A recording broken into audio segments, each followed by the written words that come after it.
গ্ৰাম্য পৰ্যটনৰ নতুন ধাৰা আৰম্ভ হৈছে বঙাইগাঁও জিলাৰ কাকৈজানা গাঁও পঞ্চায়তৰ অন্তৰ্গত খৰাপাৰা গাঁৱত। প্ৰথমে কিছু দৃশ্য দেখুৱাব বিচাৰিছোঁ ND24 দৰ্শকসকলক। এয়া হৈছে খৰাপাৰা গাঁৱৰ অতি ভিতৰুৱা এখন গাঁও, আৰু এই গাঁওখনৰ পৰাই আৰম্ভ হৈছে গ্ৰাম্য পৰ্যটনৰ এক নতুন ধাৰা। আৰু ইয়াত জড়িত আছে কেইবাগৰাকী ব্যক্তি। তাৰ মাজৰ পৰা এগৰাকী হৈছে সঞ্জীৱ ৰয়, আৰু এই সঞ্জীৱ ৰয় বহুদিনৰ পৰা গ্ৰাম্য পৰ্যটনৰ লগত জড়িত হৈ আছে, আৰু বিভিন্ন বিদেশী পৰ্যটক ইতিমধ্যে এই গাঁওখনত আহিছে বুলি আমি ইতিমধ্যে খবৰ পাইছোঁ। তেওঁৰ পৰাই পোনপোনে কথা পাতিব বিচাৰিম যে কি ক'ব, যিহেতু গ্ৰাম্য পৰ্যটনৰ এক নতুন ধাৰা আৰম্ভ হৈছে কাকৈজানাৰ পৰাই। বিভিন্ন বিদেশী পৰ্যটক ইতিমধ্যে আহিছে। নিশ্চয় এই 2009 চনৰ পৰা অলৰেডি আমি কৰি আছোঁ, আৰু লগতে বিদেশী পৰ্যটকবিলাক আহি আছে। আমাৰ বিশেষকৈ আমি মানাসৰ পৰা আৰু কাজিৰঙাৰ পৰা আহে। লগতে আমাৰ ডাইৰেক্টলি কিছুমান লিংকেজ আছে, তো তেনেকৈ আমাৰ আমেৰিকাৰ পৰা আহি আছে আৰু নেদাৰলেণ্ডৰ পৰা আহে, আৰু লগতে কলিকতাৰ ভালেখিনি গেষ্ট আহে, আৰু ফটোগ্ৰাফাৰবিলাক আহি থাকে। ফটোগ্ৰাফাৰবিলাক মানে অকল সোণালী বান্দৰ বুলি নহয়, আৰু লগতে চৰাই চিৰিকটি লৈও আহে, আৰু লগতে আমাৰ যিখিনি খেতি বাতিৰ সম্পৰ্কেও তেখেতসকলে অলপ চাবলৈ মেলিবলৈ আহে, কেনেকৈ কি কৰি আছোঁ এইবিলাক। এই গ্ৰাম্য পৰ্যটনৰ চিন্তাটো আপোনাৰ মনত কেনেকৈ আহিল? কিমান চনৰ পৰা আপুনি এই কামটো কৰি আছে? 2009 চনৰ পৰা মই ইয়াত কৰি আছোঁ, আৰু মই আগতে মানাসতে কাম কৰি আছিলোঁ। তো মোৰ আগতে মই ঘূৰি খুব ভাল পাইছিলোঁ, এতিয়াও ঘূৰি আছোঁ। তো ঘূৰি থাকোঁতে তেনেকৈ মই বাহিৰত গৈ নেপালত গৈ দেখিলোঁ যে এই পৰ্যটনটোৰ ক্ষেত্ৰত মানে বহুত এটা ডাঙৰ মানে সুযোগ এটা আছে। তো সেই সংক্ৰান্ততে মই ইয়াত আহি কেনে তাৰ দেখিলোঁ যে আমি ইয়াত কৰিব পৰা যায়, লগতে সোণালী বান্দৰটোৰ লগৰ ক্ষেত্ৰতে, আৰু লগতে আমি খেতি বাতিখিনি আমি দেখুৱাই মেলি আমি পৰ্যটনটো কৰিব পৰা যায়। তেনেকৈ আমি আৰম্ভ কৰিলোঁ।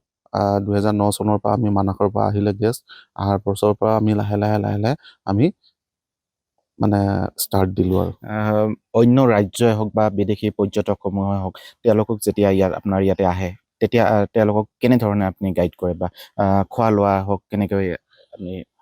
তেখেতসকলৰ মানে কি হয়, কিছুমান গেষ্ট আপোনাৰ মানে লোকেল যিখিনি ফুড আছে এইটো আগতে কৈ দিয়া হয় যে আমাৰ ইয়াত লোকেল ফুড পাব, আপুনি ইয়াত আৰু বেলেগ ধৰণৰ খোৱা খাদ্য আমি ব্যৱস্থা কৰি দিব নোৱাৰোঁ। লাগিলে সেইটো ব্যৱস্থা হ'লে আপুনি বাহিৰত যাব লাগিব। কিন্তু আমাৰ ইয়াত হ'ল আমি যিখিনি আমাৰ গাঁৱলীয়া পৰিৱেশত যিখিনি খাদ্য আমাৰ তৈয়াৰ হয়, তো আমি যেনেকৈ খাওঁ তেনেকৈ খোৱা সেই বস্তুখিনি আমি ব্যৱস্থা কৰি দিওঁ। কোনবোৰ খাদ্য দিয়া হয়? আমি যেনেকৈ চব্জিৰ ক্ষেত্ৰত আমি কেতিয়াবা কলৰ পচলা, লগতে কলৰ ডিল, লগতে আমি কি কয় মাটিমাহৰ দালি, তাৰপিছত আপোনাৰ খুতুৰা শাক, তেনেকৈ আমি ব্যৱস্থাটো কৰি দি আছোঁ। মানে তেওঁলোকে কেনেকুৱা পায় এই খাদ্যসমূহ?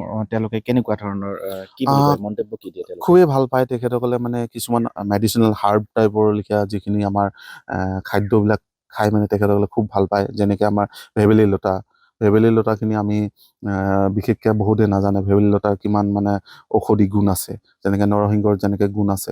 তো এইবিলাক বস্তু খাই মেলি তেখেতসকলে খুব ভাল পায়, আৰু গেছৰ প্ৰব্লেম নহয়। তেখেতসকলে কয় যে এইটো আমাৰ খুব ভাল লাগিছে খাই মেলি। আৰু মাংসৰ ক্ষেত্ৰতো আমি যিবিলাক গেষ্ট আমাক সুধি মেলি কিনে আমি দিওঁ, গেষ্টে যদি প্ৰিফাৰ কৰে যে আমাক মাংস লাগে, আমি সেই চব লোকেল মাংস দিয়াৰ ব্যৱস্থা কৰোঁ।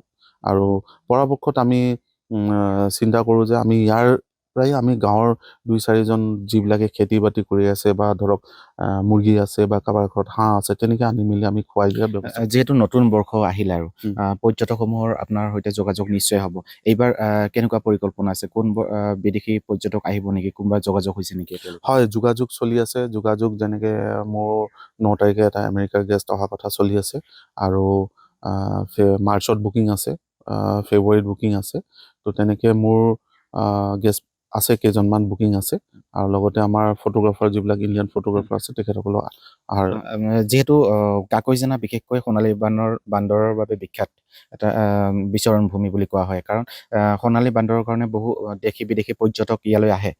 কিন্তু যিখিনি আপোনালোকে আছে ইয়াতে গাইড কৰি আছে, টুৰিষ্ট গাইড কৰি আছে, গ্ৰাম্য পৰ্যটনৰ ক্ষেত্ৰত যথেষ্ট আপোনালোকৰ ভূমিকা আছে। নৱপ্ৰজন্মক কি পৰামৰ্শ দিব যে এইটো গ্ৰাম্য পৰ্যটনত তেওঁলোকে আগবাঢ়ি আহিলে তেওঁলোকৰ সংস্থাপন হোৱাৰ সম্ভাৱনা আছে নেকি? এতিয়া বহুতখিনি ক্ষেত্ৰত মানে কি আগতে আমাৰ ইয়াত মানে গ্ৰাম্য পৰ্যটন বা গাইডৰ ক্ষেত্ৰত মানে কি হৈছিলে, এই বস্তুটো নাজানিছিলে। এতিয়া ধৰক আমাক দেখি দেখি বহুতে গম পাইছে যে এইটো টুৰিষ্ট লৈ আহি আছে বা এনেকৈ লৈ গৈ আছে। তো এই বস্তুটোৰ এটা ডাঙৰ এটা মানে ডাঙৰ এখন দৰ্জা এখন খোলা আছে। এই বস্তুখিনি যদি আমি গাইডৰ হেৰিটো যদি কৰে, নতুন প্ৰজন্মই যদি ভালকৈ পঢ়ি মেলি কিনেও যদি এইটো কৰিব বিচাৰে, এইটো ভাল এটা সুবিধা আছে। আৰু তেখেতসকলৰ এটা ভাল দিশ এটা ওলাই আহিব। ইয়াত অকল সোণালী বান্দৰ বুলি নহয়, ইয়াত চৰাই চিৰিকটিৰ পৰা লৈ কিনে গছ গছনিৰ পৰা লৈ কিনে মেডিচিনেল হাৰ্বৰ পৰা লৈ কিনে লগতে আমাৰ এইখিনি এৰিয়া যিহেতু নেকি আগতে ৰজাৰ আগৰ দিনৰ হেৰি এটা আছিলে, মানে আপোনাৰ এৰিয়া আছিলে। তো সেই বস্তুটো লৈ কিনে আমি বীৰ চিলাৰায়ৰ গোটেই এৰিয়াটো আছে ইয়াতে। তো এই বস্তুখিনিও ভাল এটা মানে পৰ্যটনৰ ক্ষেত্ৰত আমাৰ যথেষ্ট সম্ভাৱনা আছে। আৰু লগতে আমাৰ বিভিন্ন জাতি জনজাতি ইয়াত আছে। আমি সেই জনজাতিখিনি লৈও আমি ইয়াত দেখুৱাবৰ কাৰণে আমাৰ দিশ আছে আৰু ইয়াত। হয়, এইগৰাকী হৈছে সঞ্জীৱ ৰয়, আৰু সঞ্জীৱ ৰায়ে ইতিমধ্যে গ্ৰাম্য পৰ্যটনৰ যি নতুন ধাৰা আৰম্ভ কৰিছে, ইয়াত তেওঁলোকৰ কেইবাগৰাকী যুৱকো ইয়াৰ লগত জড়িত হৈ আছে। আৰু ইয়াত সঞ্জীৱ ৰয়ে তেওঁলোকে তেওঁৰ ইয়াতে থাকিব পৰা খাব পৰা সুবিধাখিনি কৰি দিছে। এয়া হৈছে কাকৈজানাৰ খৰাপাৰা গাঁৱৰ দৃশ্য, আৰু এই ধৰণে বঙাইগাঁও জিলাত গ্ৰাম্য পৰ্যটনৰ এক নতুন ধাৰা আৰম্ভ হৈছে।